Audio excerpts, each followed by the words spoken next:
नमस्कार। आज की बात में इस वक्त की सबसे बड़ी और सबसे बुरी खबर यह है कि आज दिल्ली में कोरोना से 65 लोगों की जान चली गई। एक दिन में कोरोना से मरने वालों का अब तक का यह सबसे बड़ा नंबर है। पिछले 24 घंटे में दिल्ली में कोरोना के 1877 नए मरीज मिले हैं। यह भी एक रिकॉर्ड है। दिल्ली में कोरोना से मरने वालों की संख्या 1085 हो गई है और मौतों का सिलसिला लगातार जारी है। ऐसा क्यों हो रहा है? दिल्ली का हाल इतना बुरा क्यों है? इसका एक उदाहरण तो मैंने कल ही आपको दिखाया था।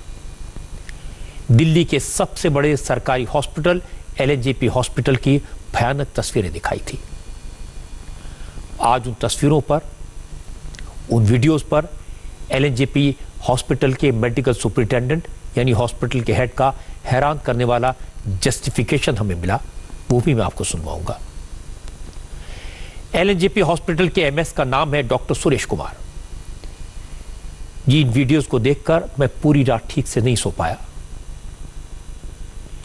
जिन वीडियोस के बारे में देश भर से लोगों ने मुझे रात को फोन किया और कहा कि उनकी आंखों के सामने से बेड के ऊपर बैठे कोरोना पेशेंट और बेड के नीचे पड़े एक दूसरे पेशेंट की नंगी लाश घूमती रही। बेहोश पड़े लोग, कॉरिडोर में उल्टियां करते लोगों के बारे में सोच सोचकर न जाने कितने लोग की नींद उड़ गई। लेकिन एलएनजेपी हॉस्पिटल के मेडिकल सुपरिटेंडेंट इस बात से जरा भी परेशान नजर नहीं आए। उन्हें लगा इसमें तो कोई बड़ी बात नहीं है। मेडिकल सुपरिटेंडेंट भी कल रात भर सोए नहीं। उन्होंने बताया वो तो पूरी रात हॉस्पिटल में थे क्योंकि उन्होंने आज की बात में वो सारे वीडियोस देखे थे। वो उसकी जांच करने गए थे, लेकिन उन्हें कहीं कोई गड़बड़ी नजर नहीं आई। मैं उनकी बात सुनकर हैरान रह गया। जब आप उनकी बात सुनेंगे तो आप भी चौंक जाएंगे, शॉक्ड हो जाएंगे। मैं भी बहुत सारे डॉक्टर्स को जानता हूं। मैं भी समझता हूं कि डॉक्टर्स किन हालात में काम करते हैं। मेरे मन में भी डॉक्टर्स के लिए बहुत रेस्पेक्ट है, बहुत आदर है। हमने भी उनके लिए तालियां बजाई हैं, थालियां बजाई हैं। लेकिन कोई डॉक्टर ये कहे कि हॉस्पिटल में बहुत कमजोर, बहुत गंभीर हालत में लोग आते हैं, गर्मी बहुत है, इसलिए मौतें हो जाती हैं, इसलिए बेहोशी हो जाती है, इसलिए मरीजों की कोई सुध नहीं लेता और ये सब होना कोई बड़ी बात नहीं है। ये बात सुनकर दिल को बहुत दुख हुआ। जिन वीडियोस को देखकर देश भर के लोग हिल गए, जिन वीडियोस को देखकर एनएचआरसी की टीम ने दिल्ली सरकार को नोटिस भेज दिया। एनएचआरसी की टीम एलएनजेपी की हालत देखने हॉस्पिटल पहुंची। उन तस्वीरों को देखने के बाद हॉस्पिटल के मेडिकल सुपरिटेंडेंट ये कहे कि कोई बड़ी बात नहीं है, हॉस्पिटल में सब ठीक ठाक है। इससे ज्यादा शर्म की बात क्या हो सकती है? इन वीडियोस को देखने के बाद दिल्ली सरकार ने एलएनजेपी के नर्सिंग हेड समेत 2 लोगों को सस्पेंड करके अपनी ड्यूटी पूरी कर दी। सरकार ने एक्शन लिया, वो क्या था, किसे सस्पेंड किया, एनएचआरसी की टीम की रिपोर्ट क्या हो सकती है, उन्होंने आज क्या किया, क्या एक्शन लेगी, ये कोई बड़ी बात नहीं है। 2 लोगों को सस्पेंड कर देना, एनएचआरसी की जांच हो जाना, कोई बड़ी बात नहीं है। बड़ी बात तो यह है कि इस हॉस्पिटल के मेडिकल सुपरिटेंडेंट की संवेदना नहीं है। बड़ी बात तो यह है कि डॉक्टर सुरेश कुमार ने जो जवाब दिए, उन्हें सुनकर वाकई में आपके होश उड़ जाएंगे। बड़ी बात तो यह है जो थोड़ा बहुत भरोसा सरकारी हॉस्पिटल्स पर लोगों को बचा होगा, वो भी डॉक्टर सुरेश कुमार की बात सुनने के बाद टूट जाएगा। अगर गलती हुई थी तो मान सकते थे, अगर कहीं कहीं कमी थी तो उसे सुधारने की बात कह सकते थे। लेकिन सारी तस्वीरें देखने के बाद, लाशों के ढेर देखने के बाद उन्हें लगा कोई बड़ी बात नहीं है। आज सुबह जब मेरे सहयोगी सुशांत सिन्हा ने एलएनजेपी हॉस्पिटल के medical superintendent doctor Suresh Kumar से बात की, बात काफ़ी लंबी थी, सवाल बहुत सारे थे, बहस भी हुई, लेकिन मैं उसके कुछ चुने हुए हिस्से आपको सुनवा देता हूं जिससे आपको साफ साफ समझ आ जाएगा एलएनजेपी हॉस्पिटल में, दिल्ली के सबसे बड़े सरकारी हॉस्पिटल में बदहवासी का आलम क्यों है, बद इंतजामी क्यों है, लापरवाही क्यों है। क्यों वार्ड में जिस बिस्तर पर मरीज हैं उसके नीचे लाश पड़ी है। क्यों वार्ड में कोरोना पेशेंट के आसपास के बिस्तर पर लाशें पड़ी हैं। क्यों वार्ड में एक तरफ लाशें हैं, दूसरी तरफ मरीज बेहोश हैं, बेसुध हैं। सबसे पहले सुनिए, जब मेडिकल सुपरिटेंडेंट से पूछा गया कोई मरीज बेड के नीचे बिना कपड़े के क्यों लेटा है, जिस बिस्तर के ऊपर मरीज है उसके ठीक नीचे कोई आदमी नंगा होकर क्यों पड़ा है, तो उन्होंने क्या जवाब दिया।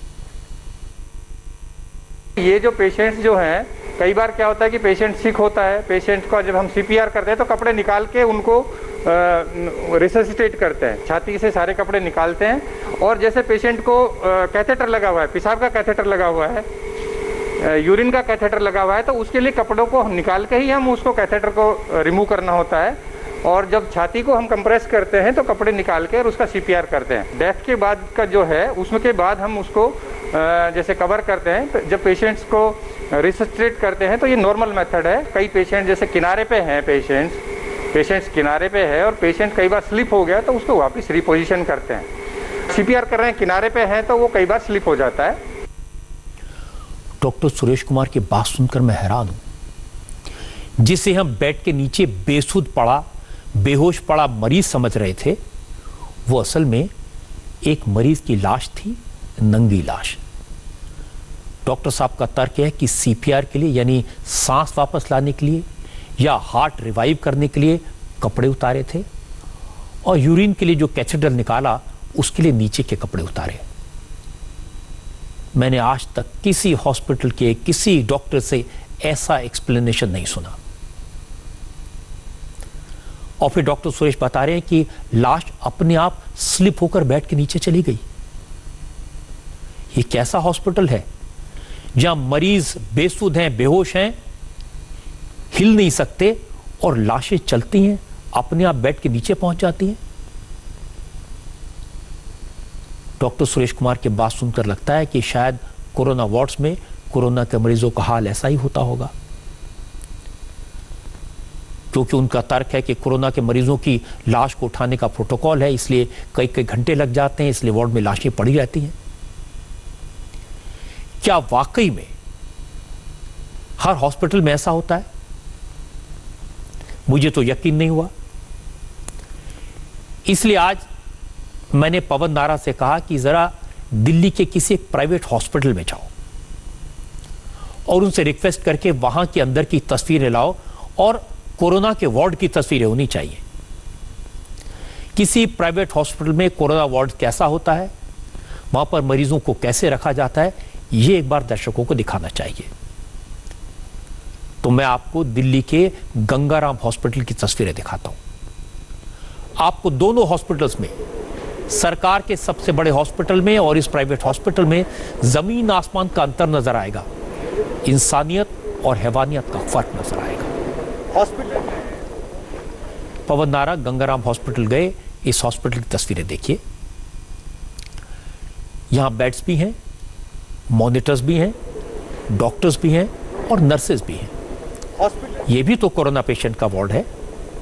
यहां तो कोई नंगा होकर नहीं पड़ा, यहां तो कोई लाश बिस्तर पर पड़ी हुई दिखाई नहीं दी, यहां तो मरीज बेसुध होकर नहीं लौटे।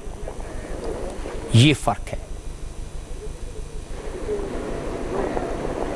आप कल की तस्वीरें देख लीजिए, आज की तस्वीरें देख लीजिए, और मैं कोशिश करूंगा कि एक साथ आपको दोनों तस्वीरें दिखाई जाएं, ताकि आपको अंदाजा लगेगा कोरोना के वार्ड में, एलएनजेपी हॉस्पिटल में और गंगाराम हॉस्पिटल में क्या फर्क है। ये तस्वीरें आंखें खोलने वाली हैं, चौंकाने वाली हैं, हैरान करने वाली हैं, और लोकनायक जयप्रकाश नारायण हॉस्पिटल के मेडिकल सुपरिटेंडेंट की बातों को बिल्कुल रिजेक्ट करती हैं। कोरोना का वार्ड ऐसे नहीं होते, कोरोना हॉस्पिटल का नजारा ऐसा नहीं होता जैसा उन्होंने देखा और जैसा उन्होंने बनाया हुआ है। हमने कोशिश तो ये की थी कि दिल्ली के कुछ दूसरे सरकारी हॉस्पिटल के वार्ड्स भी आपको दिखा दें, लेकिन वहां कैमरा ले जाकर शूट करना संभव नहीं हो पाया। लेकिन आप अपनी टीवी स्क्रीन पर दोनों हॉस्पिटल की तस्वीरें देखिए, 2 कोरोना वार्ड्स की तस्वीरें देखिए, आपको अंदाजा लग जाएगा फर्क क्या है। अब मैं आपको एक बार फिर एलएनजेपी के medical superintendent doctor Suresh Kumar के पास ले चलता हूं। उनसे पूछा गया एलएनजेपी के वार्ड में एक नहीं 10-10 वार्ड में मरीज बेसुध क्यों हैं, क्यों सिर लटका हुआ है, क्यों पैर लटके हैं, क्यों बेहोश होकर पड़े हैं। उनका जवाब था ये मरीज तो अच्छी कंडीशन में आराम से सो रहा है।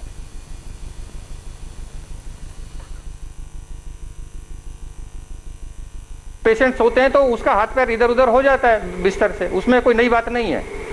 If anybody is sleeping he can have this type of posture. His saturation is normal, pulse is normal, blood pressure is normal. Anybody can sleep in this.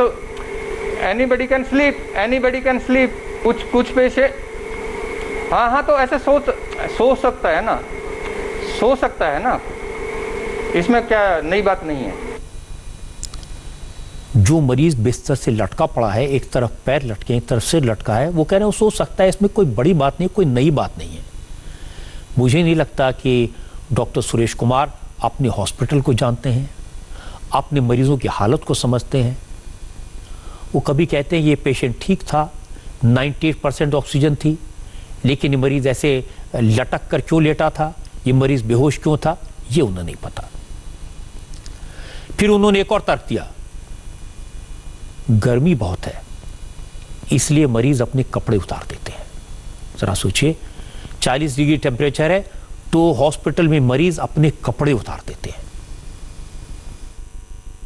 Because AC हमने बंद कर दिया। हमारे यहाँ पे सेंट्रल एसी था पहले, central AC से कोरोना वायरस का इन्फेक्शन फैलता है, ये सारी स्टडीज ने बताया है, कोरिया की स्टडीज में बताया है। इंडियन जितने भी हमारे वो हैं सेंट्रल एयर कंडीशनिंग है, सेंट्रल एयर कंडीशनिंग हमारी बंद है और हमने स्प्लिट एसी लगवाए ज़्यादातर जगह पे। तो गर्मी की वजह से पेशेंट्स क्या करता है कि बहुत जब गर्मी होती है, आप देखिए 40 डिग्री का टेम्परेचर है तो उसमें पेशेंट कपड़े निकाल के सोते हैं, क्योंकि एसी नहीं है वार्ड में, जनरल वार्ड है, 40 डिग्री टेम्परेचर है। So they remove the cloth and they feel comfortable without the cloth and they sleep. Air conditioning बंद है पूरे अस्पताल में, एयर कंडीशनिंग, क्योंकि एयर कंडीशनिंग से कोरोना फैलता है, इसलिए एयर कंडीशनिंग बंद कर रखी है हमने।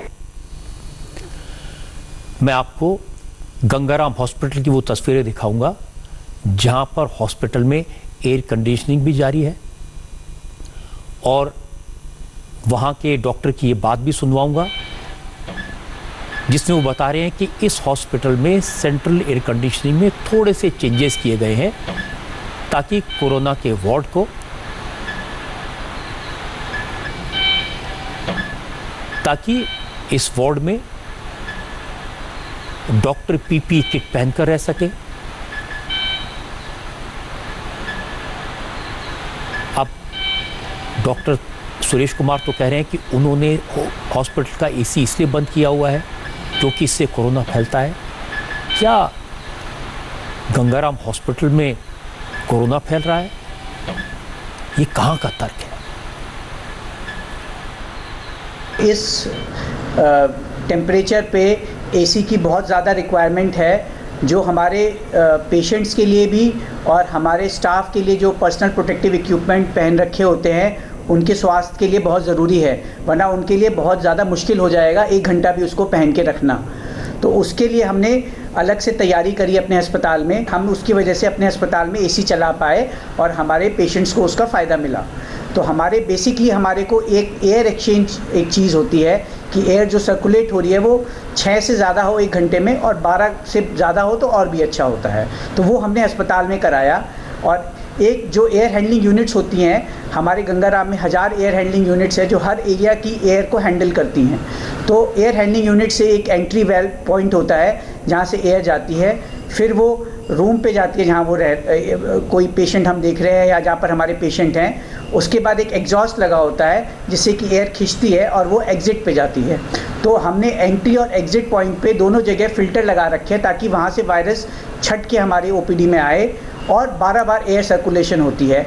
तो उन दोनों चीज़ों की वजह से हम लोग अपने पेशेंट्स के लिए और अपने लिए सेफ एनवायरनमेंट बना पाते हैं। और अगर कोई पेशेंट आता है जिसको कोरोना पेशेंट है तो हमारे को या हमारे दूसरे पेशेंट को होने के चांस कम हो जाते हैं। इसका हमने ह्यूमिडिटी भी मेंटेन करके रखते हैं इस एयर सर्कुलेशन की, जो 40 से 60% हमने रखी है। इस वजह से हमारे पास जो पेशेंट आ रहे हैं, चाहे वो कोविड हो चाहे नॉन कोविड हो, दोनों को दूसरे से होने के चांस बहुत कम हो जाते हैं। अब जरा फर्क देखिए, गंगाराम हॉस्पिटल ने अपने एयर कंडीशनिंग सिस्टम को मॉडिफाई कर लिया ताकि कोरोना का वायरस न फैल सके, और दिल्ली के सबसे बड़े सरकारी हॉस्पिटल एलएनजेपी के मेडिकल सुपरिटेंडेंट ये कह रहे हैं उन्होंने सेंट्रल एयर कंडीशनिंग बंद कर दिया और अब मरीज 40 और 41 डिग्री की गर्मी में पड़े हैं, इसलिए वो कपड़े उतार देते हैं, इसलिए वो फर्श पर लेट जाते हैं, उनको फर्श ठंडा लगता है, उन्हें मजा आता है। ये सुनकर कितना गुस्सा आता है, कितना दुख होता है, कितनी तकलीफ होती है। मैं ये सुनकर हैरान हूं, इस हॉस्पिटलों का इलाज कैसे होता है। मेडिकल सुपरिटेंडेंट कह रहे हैं कि एक वार्ड में 20 डॉक्टर हैं, नर्सेज हैं, सब पीपी किट में होते हैं। कल जो मैंने आपको वीडियो दिखाया था 15 मिनट का था, आपको एक भी डॉक्टर दिखा, एक भी नर्स दिखी, एक भी स्टाफ दिखा, एक भी कोई इंसान पीपी किट पहनते हुए कहीं दिखाई दिया? बिल्कुल नहीं दिखाई दिया। और आज गंगाराम हॉस्पिटल में हमने जो देखा वो दिखा देता हूं। ये भी कोरोना वार्ड है, इसकी तस्वीरें देखिए। यहां आपको डॉक्टर दिखेंगे, नर्सेज दिखेंगी, अटेंडेंट दिखेंगे, और ये सब मरीजों के पास दिखेंगे। ये सब पीपी किट में है, दूर से पहचाने जा सकते हैं। एलएनजेपी हॉस्पिटल डॉक्टर कहां गया भाई?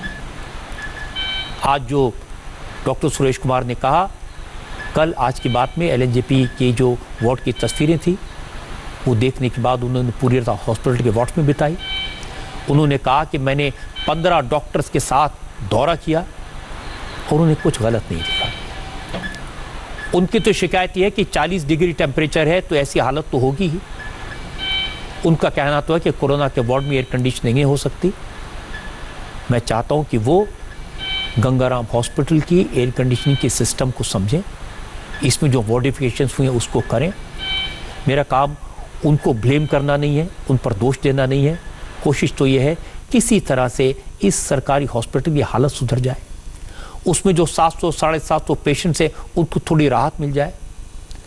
अगर एयर कंडीशनिंग सिस्टम में थोड़ा मॉडिफिकेशन करके उसे चलाया जा सकता है, इससे न सिर्फ मरीजों को राहत मिलेगी बल्कि डॉक्टर्स को, नर्सेस को राहत मिलेगी जो पीपी किट पहनते हैं। आप सोचिए 40 डिग्री टेम्परेचर में कोई डॉक्टर, कोई नर्स पीपी किट पहन के कैसे रह सकेगा, कैसे इलाज करेगा?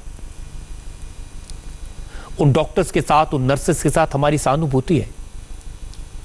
मैं आपको एक और चौंकाने वाली बात बताता हूं। जब से मैंने एलएनजेपी की रिपोर्ट दिखाई, बहुत से डॉक्टर्स ने मुझे फोन किए।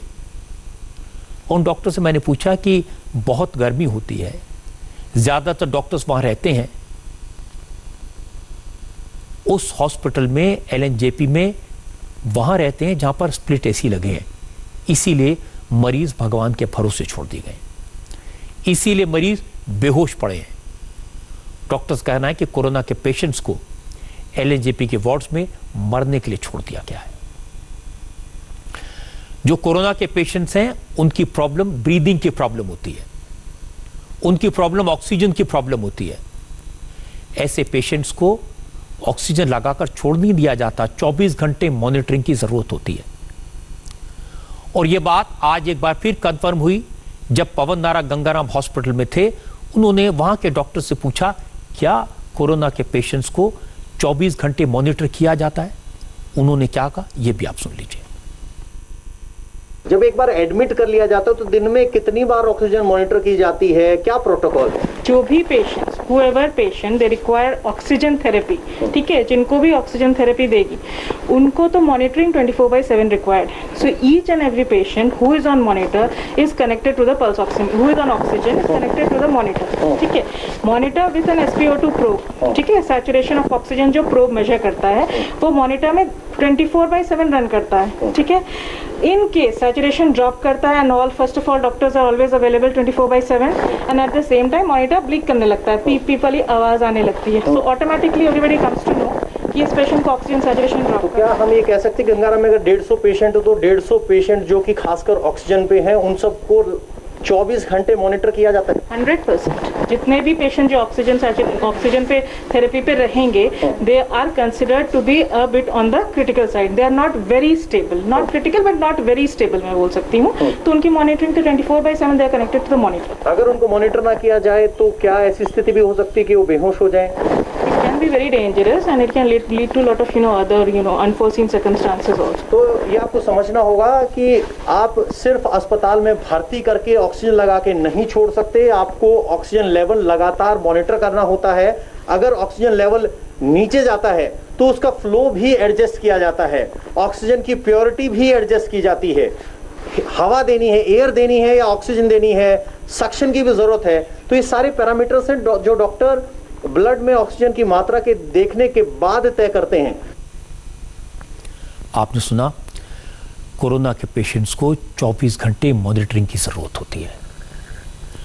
इस सच्चाई को आप तक लाने के लिए हॉस्पिटल में जाना, और ऐसे हॉस्पिटल में जहां कोरोना के मरीज भर्ती हों, कोरोना के पेशेंट्स वार्ड में जाना कोई आसान काम नहीं है।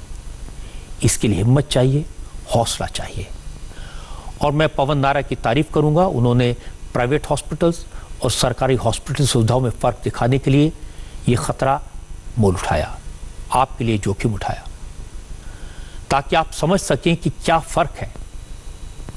आज जब वो गंगाराम हॉस्पिटल के अंदर गए, उन एरियाज तक गए, उन वार्ड्स में गए जहां कोरोना के पेशेंट्स का इलाज हो रहा था, लेकिन वहां जाने से पहले मैं आपको बता दूं कि पवन नारा ने और हमारे कैमरा पर्सन अर्जुन कुमार ने पूरी सावधानी बरती। डॉक्टर सांस की दिक्कत है तो हम तो ऑक्सीजन वगैरह हाई वॉल्यूम सपोर्ट पे उसको ऑक्सीजन लगाते हैं, और वो देखते हैं चेस्ट एक्सरे करा के, वो भी पोर्टेबल, कि कोविड के सिम्टम तो नहीं है, क्योंकि आजकल हम टेस्ट तो करा नहीं पा रहे हैं। हमारे हॉस्पिटल में कोविड जो टेस्टिंग हो रही थी RT-PCR वो नहीं हो पा रही है, तो उसकी वजह परेशानी तो है, लेकिन उसके लिए हम सिम्टोमेटिक क्लिनिकली एग्जामिन करते हैं।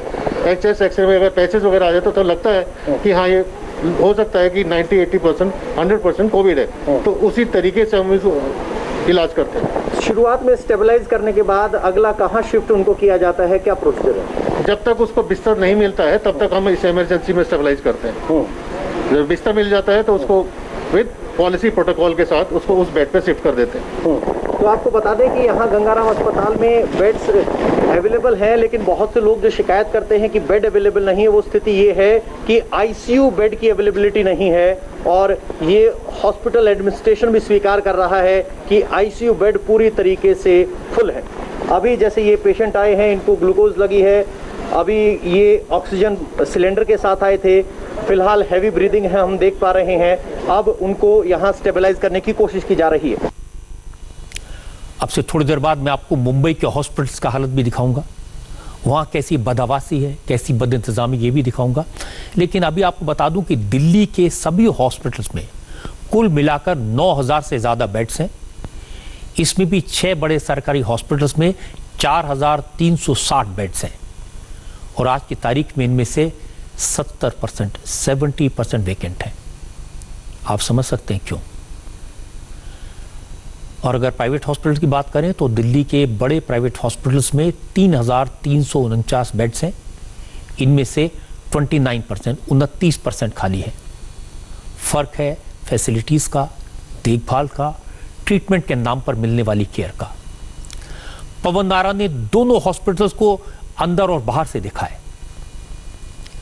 उन्होंने बताया कि अब प्राइवेट हॉस्पिटल में जो गैलरी का एरिया है वहां भी ऑक्सीजन पॉइंट्स लगा दिए गए हैं, ताकि अगर बेड फुल हो जाएं तो फिर गैलरी में अच्छी तरह से पेशेंट की देखभाल हो सके। पेशेंट बढ़ते जा रहे हैं। ये फीवर वार्ड 2 में है हम।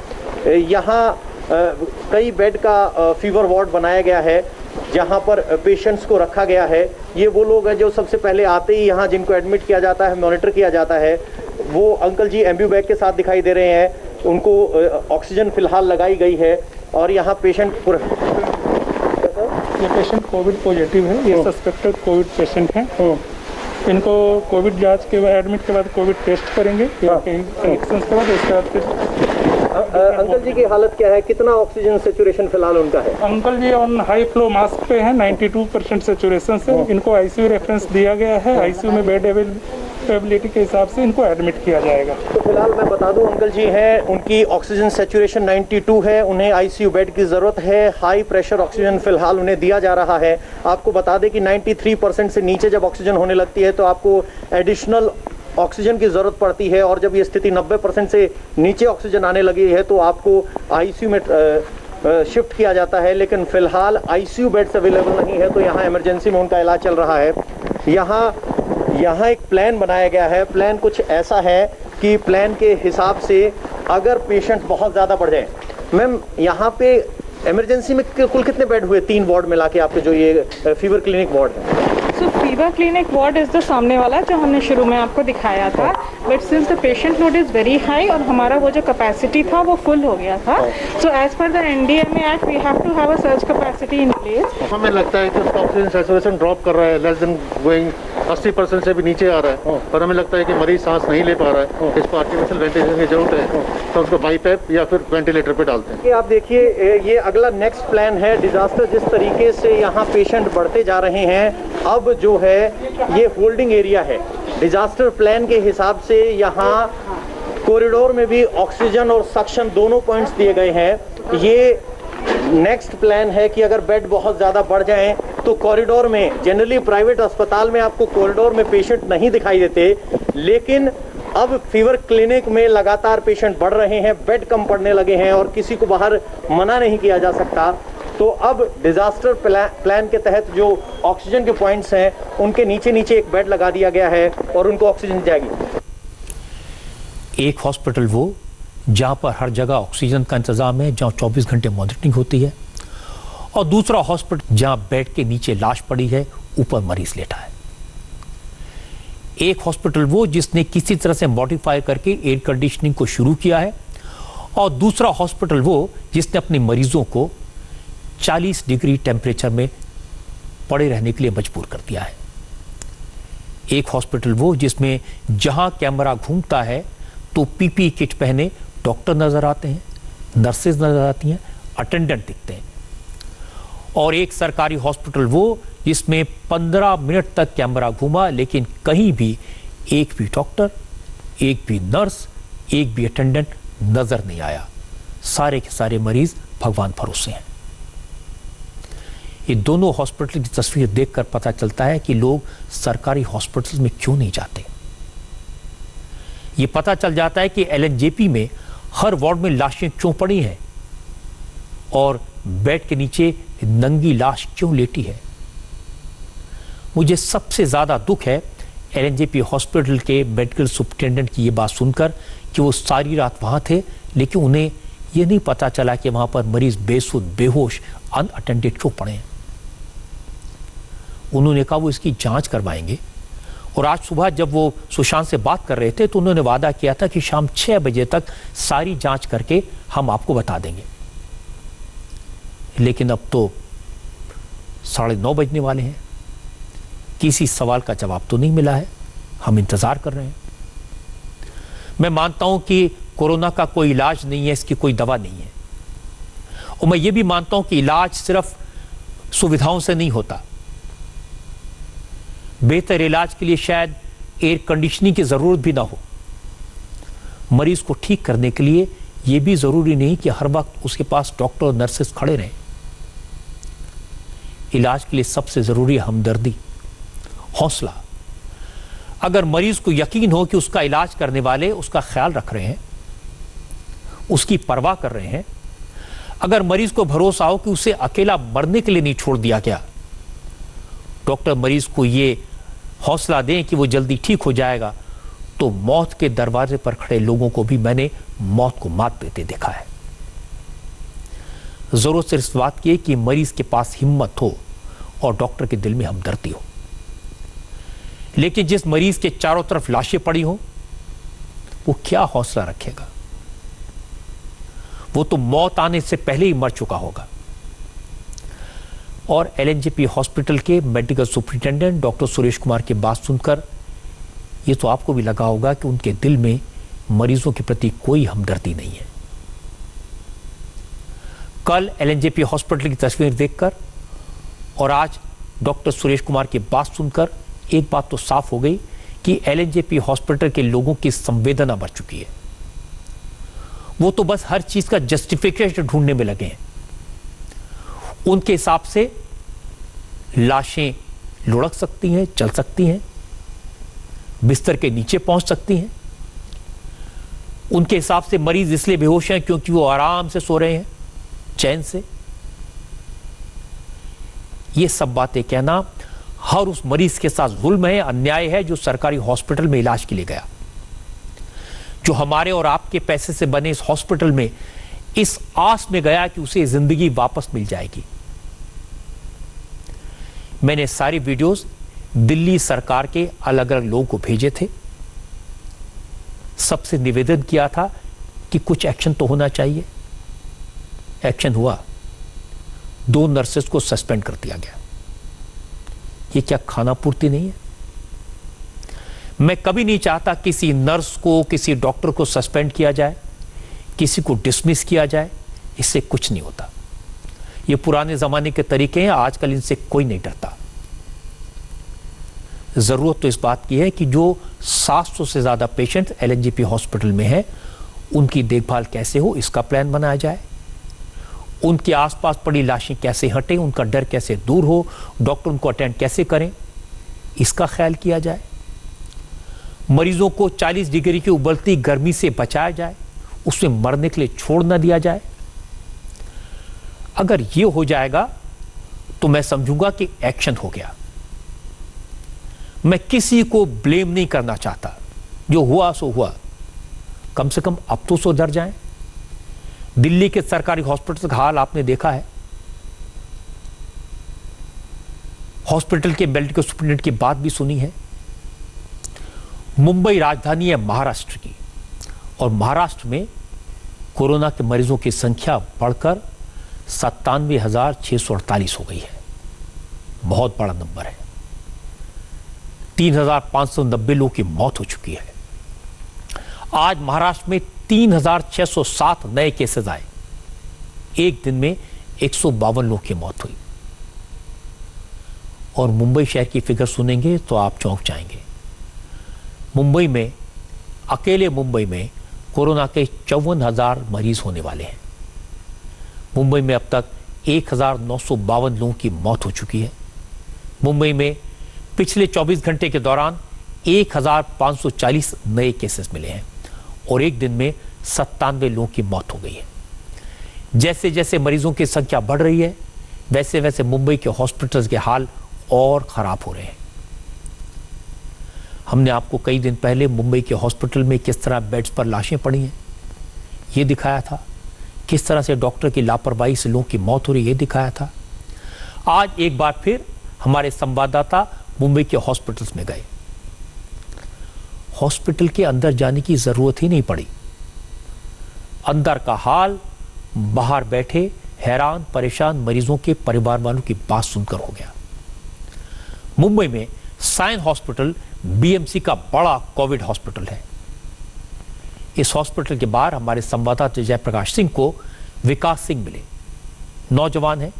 विकास के पिता बहादुर सिंह हॉस्पिटल में भर्ती थे। सांसें तो चल रही थी, लेकिन विकास बार बार कह रहा था उसके पिता नहीं बचेंगे, उनकी हालत खराब है, कोई ध्यान नहीं दे रहा। पिता फोन करके बता रहे हैं कि बगल वाले बेड पर लाश पड़ी है, खून की पट्टी यहाँ से निकालो वरना नहीं बचोगे। यहाँ पे खून की पट्टी फेंकी हुई है। और 3 घंटे के बाद विकास ने जयप्रकाश सिंह को फोन करके बताया कि उनके पिता की मौत हो गई। विकास के पिता 20 दिन से हॉस्पिटल में थे।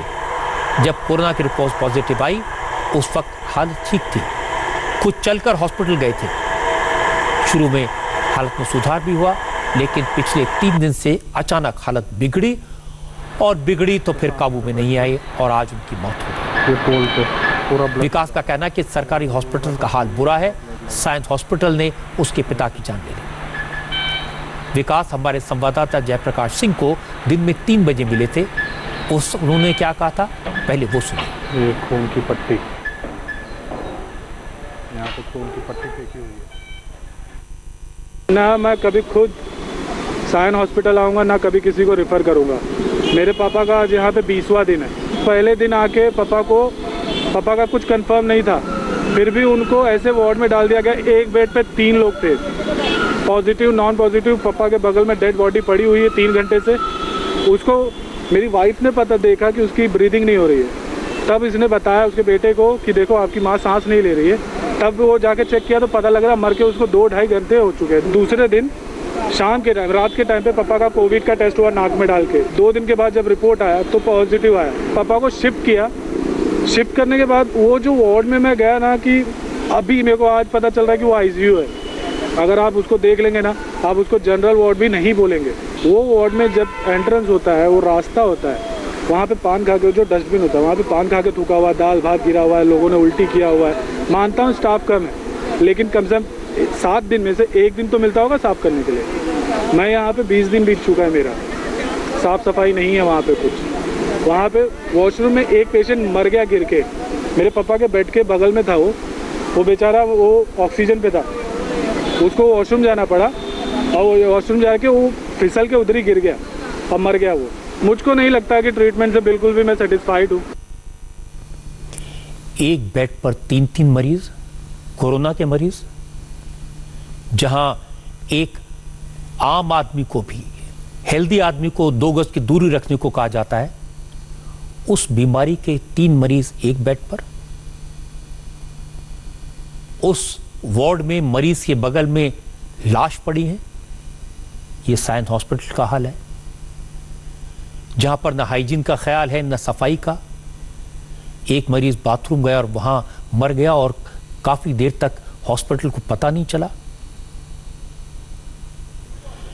इसके 3 घंटे बाद विकास सिंह ने जयप्रकाश सिंह को वीडियो भेजा और बताया वही हुआ जिसका डर था, उनके पिता की मौत हो गई। इससे ज्यादा दर्दनाक और क्या होगा। तो सामने वाले बेड पे एक बेटा दोपहर तक अपने पिता को बचाने की गुहार लगा रहा था पूरा का पूरा ब्लड लगा और कुछ ही घंटे में उसके पिता नहीं रहे। मेरा नाम है विकास सिंह। एक्चुअली आज मैं पूरी तरह से टूट गया हूँ क्योंकि मेरे पापा गुजर गए। इसलिए नहीं कि कोरोना हुआ था उनको, इसलिए कि मैं उनको बीएमसी के सायन हॉस्पिटल लेके आया। इसीलिए कि मैंने यहाँ के डॉक्टरों और स्टाफ पे मैं भरोसा किया। इसलिए कि मैंने हर डॉक्टर को कोरोना वॉरियर समझा। हर डॉक्टर कोरोना वॉरियर नहीं हो सकते, हर स्टाफ कोरोना वॉरियर नहीं हो सकते। जिस तरह की साफ़ सफाई, जिस तरह का मेंटेनेंस यहाँ पे था, उस हिसाब से मुझे तो उम्मीद पहले से भी कम थी। लेकिन डॉक्टर एक भगवान होता है, ये हमेशा से मैंने सीखा था। लेकिन आज वो गलत साबित हो गया। मैं बहुत बुरी तरह से टूट चुका हूँ। मैं रो भी नहीं सकता क्योंकि मेरी माँ है, मुझको देख के वो अब जी रही है।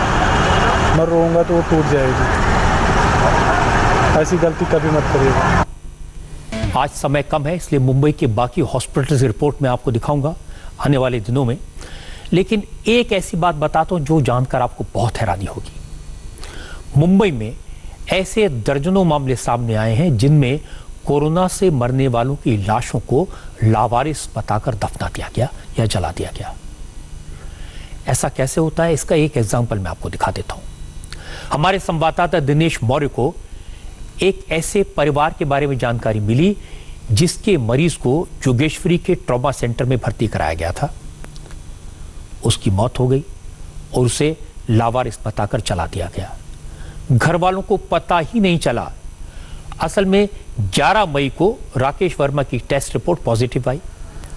बीएमसी को खबर दी गई। बीएमसी टीम राकेश को तुरंत कोरोना के इलाज के लिए हॉस्पिटल ले गई। जोगेश्वरी के ट्रॉमा केयर सेंटर में भर्ती करा दिया गया। चूंकि परिवार वालों का टेस्ट नहीं हुआ था, इसलिए बीएमसी ने राकेश वर्मा की वाइफ, 2 बच्चों और मां को क्वारंटीन सेंटर में भेज दिया। 15 मई तक मां और पत्नी क्वारंटीन सेंटर से फोन के जरिए राकेश वर्मा से हालचाल पूछते रहे। लेकिन एक दिन अचानक राकेश अपने बेड से गायब हो गए। पता चला उन्हें दूसरे हॉस्पिटल में शिफ्ट कर दिया गया है और उसके बाद फोन बंद, कोई खबर नहीं मिली। परिवार वाले 25 मई को क्वारंटीन सेंटर से अपने घर आए। हॉस्पिटल के बाहर पहुंचकर राकेश के बारे में पूछा कोई जानकारी नहीं मिली। काफी चक्कर काटने के बाद पुलिस में रिपोर्ट दर्ज कराई तो 27 मई को राकेश का एक डेथ सर्टिफिकेट मिला। तब पता चला कि राकेश की मौत तो 17 मई को ही हो गई थी। वडाला पुलिस ने 18 मई को उन्हें एक लावारिस मानकर लाश को जला दिया, अंतिम संस्कार कर दिया। राकेश के पिता की मौत पहली हो चुकी है। मां का इकलौता बेटा था। इस घर में बूढ़ी मां है, राकेश की वाइफ है, 2 छोटे छोटे बच्चे हैं। उन्हें अभी तक ये नहीं मालूम कि हुआ क्या। क्या करें, किससे शिकायत करें, किससे अपना दर्द बताएं, किसके जाके आपके सामने अपना रोना रोएं, किससे इंसाफ मांगे। मेरे लड़का को वो बोले क्या थोड़ा कोरोना हो गया करके बोला, तो एडमिट करने का बोला। हम लोग को लेके जाते, बहू को और नाती पोती को हम लोग को सबको लेके जाके वो 25 नगर में 19 माला बिल्डिंग पे रखते। पेशेंट को रात को 12 बजे लेके जाता है। 11 तारीख को कौन सा हॉस्पिटल में एडमिट किया वो भी ना हम लोग को फ़ोन पे बताता नहीं। और हम लोग 19 तारीख तक उधर ही थे। हमारे पास फ़ोन नंबर था मैडम का, जो लेके गए मैडम। तो हम उसको पूछा कैसा है हमारा लड़का, कैसा है, तो बोला अच्छा है, अभी अच्छा है। फिर लास्ट में हम लोग को 26 तारीख को उधर का डॉक्टर का नंबर हमको दिया। फिर वो नंबर लेके मैं 27 तारीख को पुलिस स्टेशन में मैं गई कंप्लेंट देने के लिए, मेरा लड़का इतना दिन होगा क्यों नहीं आया करके। फिर पता लगाने गए तो क्या बोला ऐसे सब बात है, वो लावारिस लिखा करके बोला। तब हम लोग परिवार रहने का बाद भी घर से लेके जाता है, लावारिस कैसा लिखा है सर? हाँ, तो मेरे को ये बोलने का, हमको आज मेरा लड़का का मुंह भी नहीं दिखाया, हमसे बातचीत नहीं हो गया। कम से कम ऐसा हो गया करके कम से कम घर वालों को बुला के दिखाते हैं ना मुंह, हमको वो भी नसीब नहीं हो गया। एक माँ का सहारा गया, 60 साल का ये बच्चा लोग का कौन है मेरा? अभी तक कौन हमको पूछने वाला है? अभी तक बोलो, मेरा लड़का भी 1 महीना होने का आया, मेरे को कौन पूछने वाला है? मेरा उम्र अगर 60 साल का बच्चा लगा, ये मेरा बहू का इतना उम्र है, कौन हमारा सहारा? एक ही लड़का था, मेरा सहारा नहीं जैसा किया है। मेरे को कुछ नहीं, गवर्नमेंट से मेरे को हिसाब, मेरे को इंसाफ दिला, मेरे को इंसाफ दिला मेरे को।